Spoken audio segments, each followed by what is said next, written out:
ये सागर से गहरे, हिमालय से ऊंचे, इन्हें कौन बांधे, इन्हें कौन रोके, इन्हें कौन बांधे, इन्हें कौन रोके।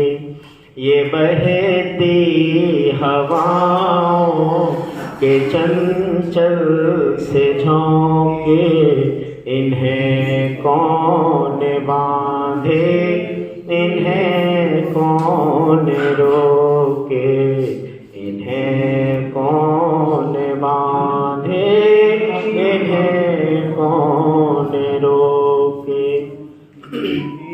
जहाँ जाओगे संग तुम्हारे चलूँगा, जहाँ जाओगे संग तुम्हारे चलूँगा। चरण में तुम्हारे शरण अब तुलूँगा, शरण अब तुलूँगा। चरणों में रह जाऊं, चरणों का होके, इन्हें कौन बांधे, इन्हें कौन रोके। ये सागर से गहरे, हिमालय से ऊंचे, इन्हें कौन बांधे, इन्हें कौन रोके, इन्हें कौन बांधे, इन्हें कौन रोके। गुरुवर की वाणी में अमृत की धारा, गुरुवर की वाणी में अमृत की धारा। चले मुक्ति पथ पर और सबको है तारा, सबको है तारा। आया शरण जो भी संग उसके होके, इन्हें कौन बांधे, इन्हें कौन रोके। ये सागर से गहरे, हिमालय से ऊंचे, इन्हें कौन बांधे, इन्हें कौन रोके, इन्हें कौन बांधे, इन्हें कौन रोके। गुरुवापान्तु नो नित्यं ज्ञान दर्शन नायका, चारित्रार्णव गंभीरा, मोक्ष मार्गोपदेशिका। बोले परम पूज्य सागर जी महाराज की जय। आचार्य श्री निर्भय सागर जी महाराज की जय। समस्त आचार्य संघ की जय। हम लोगों का परम सौभाग्य, शालीमार और पीतमपुरा और रोहिणी का परम सौभाग्य कि आचार्य श्री निर्भय सागर जी के का पदार्पण यहाँ इस मंदिर में हुआ है। कल 12 जनवरी दोपहर 1 बजे गुरुवार का मंगल प्रवेश सीपी ब्लॉक पीतमपुरा से में होगा। दोपहर 1 बजे शालीमार बाग से चलकर सीपी ब्लॉक पीतमपुरा के अंदर आचार्य श्री का मंगल भव्य प्रवेश होगा। और 15 तारीख को सीपी ब्लॉक पीतमपुरा में जो नवीन मंदिर बन रहा है उसका शिखर का शिलान्यास भी उसी दिन होगा। वो भी आचार्य श्री के सानिध्य में ही रहेगा। हम सीपी ब्लॉक पीतमपुरा की समस्त कमेटी, शालीमार समस्त दिगंबर जैन मंदिर सब लोगों को आमंत्रित करते हैं कि वो हमारे इस कार्यक्रम के अंदर आप आएँ और इसे सफल बनाएं। आचार्य श्री का मंगल सानिध्य भी उसमें रहेगा। जय जय। जीवन जीने की कला,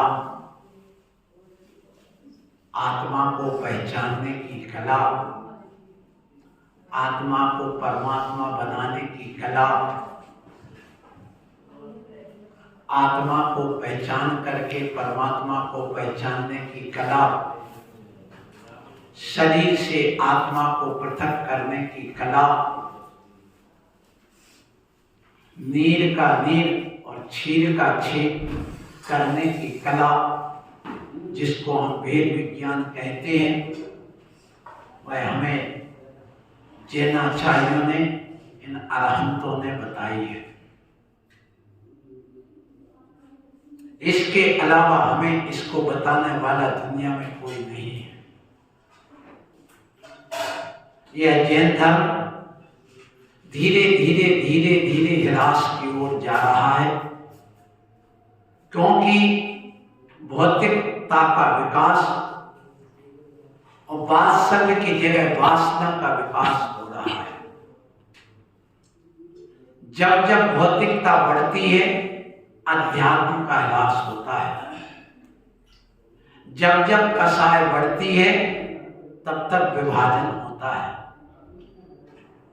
जब जब व्यक्ति के अंदर पैसा का महत्व बढ़ता है, तब तक परमात्मा का महत्व घटता है। इस युग में उंगली पर गिनने वाले 10-20 लोग मिलेंगे, लाखों में 10-20 लोग मिलेंगे जो इस धर्म को, इस अध्यात्म को, इस सिद्धांत को समझने का प्रयास करेंगे। ये मैं आप लोगों से कहना चाह रहा हूं। तो आप लोग अपने इस जीवन में बस इतना ही करिए कि जिन वाणी का श्रवण करने का प्रयास करिए। जिन वाणी का रहस्य किससे समझ में आता है, इन ग्रंथों का रहस्य किससे समझ में आता है, तो भगवान ने स्वयं कहा है कि ग्रंथों का रहस्य निर्ग्रंथों से समझ में आता है। जब तक आपको निर्ग्रंथ नहीं मिलेंगे, तब तक ग्रंथ के ग्रंथी आपकी नहीं खुलेगी, ग्रंथों का रहस्य समझ में नहीं आएगा। आप लोग अपने आप को सौभाग्यशाली मानिए, परम सौभाग्यशाली मानिए, अपने आप को धन्य धन्य मानिए। सुबह से उठ करके अपने भाग्य को कभी कोसना नहीं,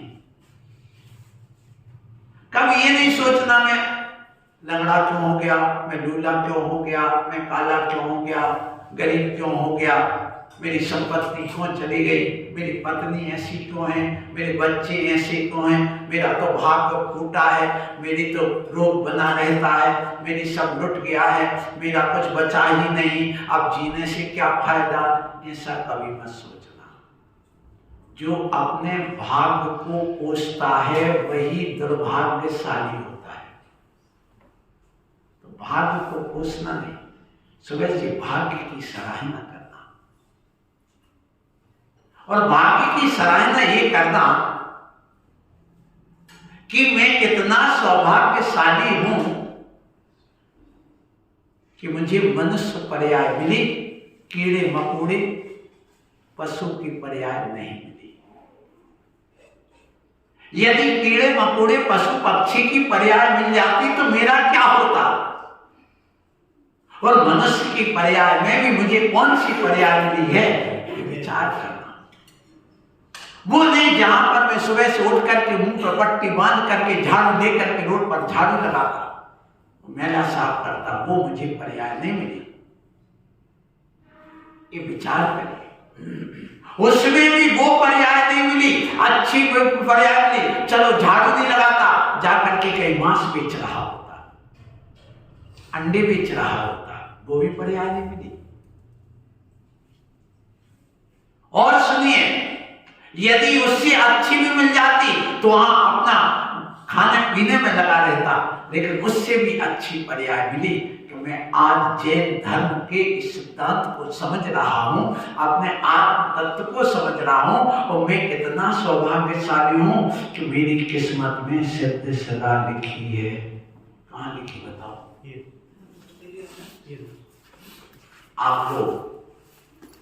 आप लोग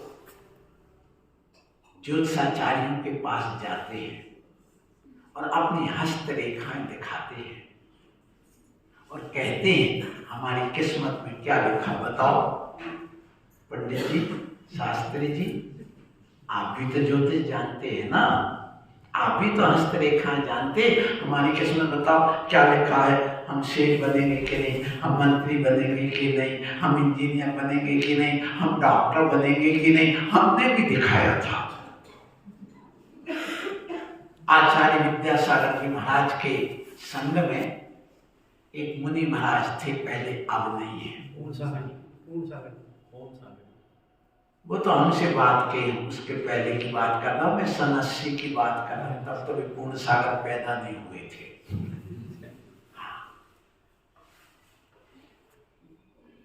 प्राय उनके पास जाते थे तो मैंने पूछा, ये बताओ महाराज हमारी किस्मत में क्या लिखा।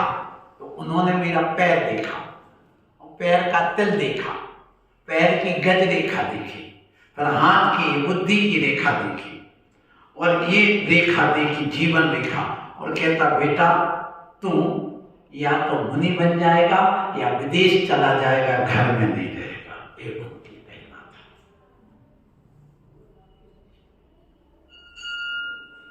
तो मुनि बन गए, बात तो सच हो गई। अब मैं आपसे कहना चाहता हूं कि आप दुनिया के वहां जाते दिखाने के लिए अब आप अपने हाथ को ऐसा जोड़िए, और जोड़ने के बाद जो हमारे हाथ में जो उंगली के नीचे दोनों हाथ को मिलाकर के एक चंद्रमा बनता है, वो है सिद्ध सलाह। इसका मतलब है कि हमारी किस्मत में सिद्ध सलाह लिखी है। जिसकी किस्मत में सिद्ध सलाह लिखी होगी वो सौभाग्यशाली है कि नहीं, बोलो। फिर आप देखिए हमारी ये सिद्ध सलाह के ऊपर ये 8 अंगुली है, अंगूठा नीचे है, ये 8 गुणों से युक्त और 8 कर्मों से रहित हमारे 24 तीर्थंकर अभी कहां विराजमान है? सिद्धालय में विराजमान। तो हमारी किस्मत में सुनिए ये 8 गुण प्रकट करना लिखा है। हमारी किस्मत में ये 24 तीर्थंकर लिखे हैं। क्यों? एक अंगुली में 3 भाग तो 8 अंगुली में 24। तो ये बताओ जिसकी किस्मत में तीर्थंकर लिखे हो, जिनकी किस्मत में सिद्ध सलाह लिखी हो, जिनकी किस्मत में 8 कर्म को नाश करके और लिखा हो अरहंत अवस्था, व्यवस्था करो, तो आप देखिए क्या वो दुर्भाग्यशाली हो सकता है? नहीं हो सकता। कौन है वो? सौभाग्यशाली है। इसलिए मैं आप लोगों से कहूंगा सुबह से उठ करके अपने भाग्य की सराहना करना, भाग्य को पोषना नहीं, ये ध्यान। फिर बात आती है कि आप सुबह से उठ करके जो अपनी जैन दर्शन की क्रिया होती है, जैन दर्शन की क्रिया को समझना है आपको। और उस जैन दर्शन की क्रिया में सबसे पहले उठ करके आप लोग क्या करते हो बताओ? जैन दर्शन नहीं, नमो का मंत्र नहीं, पहले कर दर्शन हमारे जैन दर्शन में लिखा है। कौन सा दर्शन? चाहे कोरोना हो, चाहे महामारी हो, चाहे प्लेग हो, चाहे जेल में हो, चाहे नरक में हो, कहीं पर भी रहो, जिन दर्शन मिले या ना मिले, लेकिन कर दर्शन जरूर करना। कर दर्शन में क्या लिखा आपके? वही तो बता दिया ना। ऐसे आप यूं हाथ करिए, ये परंपरा हमारी जैनियों की है, भले दूसरों ने ले ली हो, ये परंपरा यूं लेकर के आप सिद्धालय का ध्यान करिए और 24 तीर्थंकरों को स्थापित करिए, एक एक अंगुली के एक एक भाग में। और बंद करिए। कहते दुनिया मुट्ठी में और सिद्धालय हमारी मुट्ठी में, मोक्ष हमारी मुट्ठी में। और आप यूं सिर करके ऊपर की ओर उन सिद्धों को, क्योंकि वो सब हमारे सिर के ऊपर विराजमान है, उन समस्त सिद्धों को याद करिए। हम रोज रोज मंदिर दर्शन करने क्यों आते हैं? इसलिए आते हमें आकृति झलक जाए, मेरे नैनों की ये तासीर हो जाए, जिधर भी दृष्टि जा डालूं भगवत तुम्हारी तस्वीर हो जाए। बस एक और कुछ तो बार बार जिस चीज को देखा जाता है उसके प्रति अपने आप राग पैदा होता है, उसके प्रति अपनत्व जुड़ता है, उसके प्रति गिराने का भाव मिट जाता है, वो अपना लगने लगता है, उसके प्रति जो अनुराग भाव है वो हमारे लिए ऊपर ले जाता है, आत्मीयता जोड़ देता है। इसलिए रोज रोज दिन में 10 बार करो, 10 बार ध्यान करो, उन प्रतिमा को देखो, आंख बंद करते ही आपको झलक जाए कौन पद्मासन आकृति के सिद्धालय में ऐसे जितदेव विराजमान है। वही मेरा लक्ष्य, मुझे वही जाना है।